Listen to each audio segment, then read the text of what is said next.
विद्युत। डॉक्टर को धरती का भगवान कहा जाता है, पर इस भगवान को बनने के लिए उसे परीक्षा देनी होती है नीट की, जिसका आयोजन एनटीए की ओर से किया गया, यानी कि नेशनल टेस्टिंग एजेंसी। और इस परीक्षा में लाखों बच्चे बैठे, जिनके भविष्य के साथ एजेंसी ने खिलवाड़ कर डाला। जो रिजल्ट आया वो काफी चौंकाने वाला है। इस रिजल्ट में 50 से ज्यादा बच्चों के परफेक्ट 720 में से 720 अंक आ गए, जो कि बिल्कुल भी संभव नहीं। ये भी दावा किया गया कि 2 बच्चों ने 718 और 719 नंबर प्राप्त किए हैं। स्क्रीनशॉट भी वायरल किया गया। ये भी संभव नहीं, परीक्षा में कोई भी स्टूडेंट इतने नंबर नहीं ला सकता। जो बच्चे लगातार 2-3 सालों से पढ़ाई कर रहे हैं, उनके भी इतने नंबर नहीं आ रहे। इस बीच नेशनल टेस्टिंग एजेंसी ने ग्रेस मार्क्स भी दे दिया, जो कि नीट में कभी नहीं दिए जाते। वो भी इसलिए कि कुछ परीक्षा केंद्रों पर पेपर देरी से वितरित हुआ और परीक्षा कुछ लेट शुरू हुई। लेकिन ऐसे में उन बच्चों के साथ खिलवाड़ हो गया जिन बच्चों ने मेहनत के साथ पढ़ाई की थी, यानी कि कुछ बच्चों को ग्रेस मार्क्स मिले और कुछ को नहीं। इसका खामियाजा अब मेहनत करने वाले बच्चों को उठाना पड़ रहा है।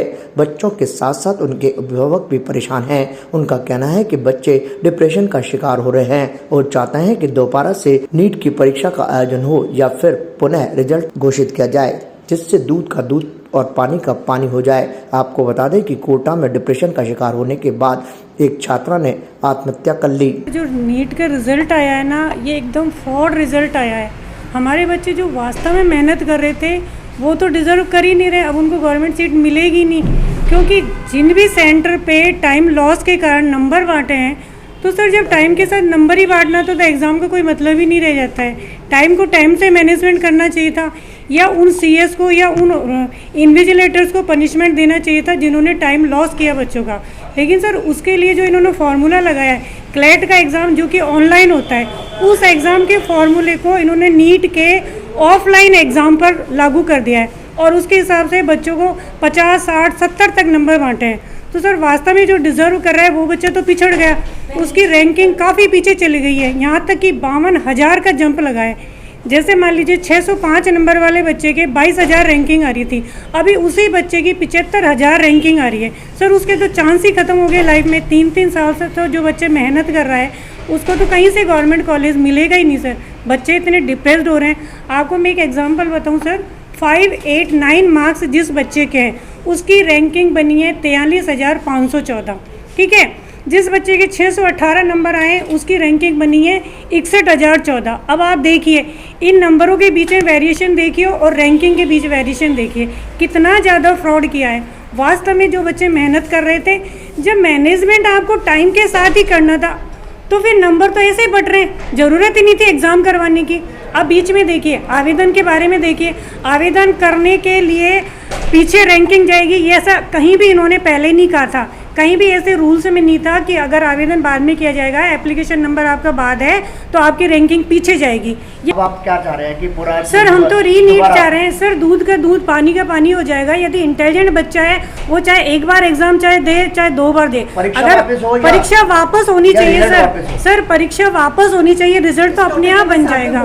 परीक्षा वापस होनी चाहिए। मैं तो जो बच्चा वास्तव में डिजर्व कर रहा है वो अभी भी डिजर्व करेगा। रीनेट करवाना चाहिए। अगर दोबारा से हमें हमारी फीस भरनी पड़े तो फीस भरने के लिए तैयार है। गवर्नमेंट को हमारे सुनना चाहिए। स्कैम 101% स्कैम हुआ है सर। बच्चे सुसाइड कर रहे हैं। मेरा बच्चा भी इतना डिप्रेशन में, मैं कब तक उसकी केयर करूंगी। मैं जॉब पे जाती हूँ, बच्चा अकेला है, कल को कुछ कर लेगा बच्चा, मैं कहाँ जाके किस प्रशासन के आगे गुहार लगाऊंगी जब अभी मुझे न्याय नहीं मिल रहा है। अभी मेरा बच्चा इतना डिप्रेशन में हो रहा है, अभी न्याय नहीं मिल रहा है, तो न्याय की कोई उम्मीद नहीं है सर। अगले साल तक भी उम्मीद नहीं है। जिन लोगों को फ्रॉड करने की आदत पड़ गई है एनटीए को, वो अगले साल भी फ्रॉड करेगा। इस साल यदि इस फ्रॉड को नहीं रोका गया ना, ये बढ़ेगा सर, ये स्कैम बढ़ेगा, क्योंकि उनको तो आराम से फायदा हो रहा है ना सर। ये तो है, क्योंकि जितने इस बार रैंक जारी है, ऐसा मतलब इतिहास में कभी नहीं हुआ है कि इतने अच्छे नंबरों पे भी रैंक बच्चों की बहुत पीछे हो रही है। जैसा इस बार कह रहे हैं कि 650 कट ऑफ जारी है और पेपर का लेवल ठीक है, मानते हैं कि थोड़ा अच्छा था पिछली बार से, लेकिन इतना वो नहीं था कि मतलब आगे रैंक इतनी पीछे शिफ्ट हो जाए और कट ऑफ 650 जाए। जिन बच्चों ने इतनी मेहनत करके 650, 640 तक पहुँचे हैं, उनको वापस से वही स्ट्रेस की अब इतने मेहनत करने के बाद भी कॉलेज नहीं मिलेगा, उन बच्चों के बारे में एनटीए मुझे नहीं लगता कुछ सोच रहा है। जो कॉलेज मतलब अच्छे रैंक्स पे, मतलब अच्छे मार्क्स पे पिछली बार जो कॉलेज मिल रहे थे वो इस बार ठीक मतलब कट ऑफ बहुत हाई जा रही है। 650 वालों को 640 630 जिन्होंने इतनी मेहनत करी है उन्हें भी कॉलेज नहीं मिलेगा। जो भी हो, चाहे रिज़ल्ट वापस आए या एग्ज़ाम दोबारा हो, लेकिन जो फ्रॉड हैं और जितने बच्चे कह रहे हैं कि जो फेक बच्चे हैं जिनके फेक रिज़ल्ट्स बने हैं तो वो सारे हटाए जाएं और फिर से रिज़ल्ट आए तो बिल्कुल सही रिज़ल्ट आए इस बार। मैं भी खिलाफ नहीं हूँ, रीनीट होना चाहिए, लेकिन हमारे बच्चों ने जो मेहनत करी है उसका नुकसान हमारे बच्चों को ही क्यों हो? जो उन्होंने एनटीए की गलती है तो उनका पर्दाफाश होना चाहिए ना, हमारे बच्चे क्यों फिर से सफ़र कर रहे हैं? उनको सफ़र करना है, उनका नुकसान हो रहा है तो उनका नुकसान हो ना, हमारा नुकसान क्यों हो? हमारे बच्चों को वापस से प्रेशर झेलना पड़ेगा। जैसे मैडम कह रही हैं कि हमारे बच्चे डिप्रेशन में, पेरेंट्स डिप्रेशन में है, बच्चों के साथ हर एक बच्चे पे 5-5 जने डिपेंडेंट है, 1.25 करोड़ लोग डिप्रेशन में है, तो एनटीए में कितने जने जो डिप्रेशन में आ रहे हैं? हम तो चाहते हैं कि भले रीनीट हो लेकिन उनकी भी खुलासा हो कि उनमें कौन फ्रॉड है। बच्चों की साल भर की मेहनत पर पूरी तरह से पानी फिर गया। पिछले साल जहां 650 अंक लाने पर नीट की परीक्षा उत्तीर्ण करने वाले बच्चों को सरकारी कॉलेज अलॉट हो जाता था, वो उससे भी वंचित रह जाएंगे।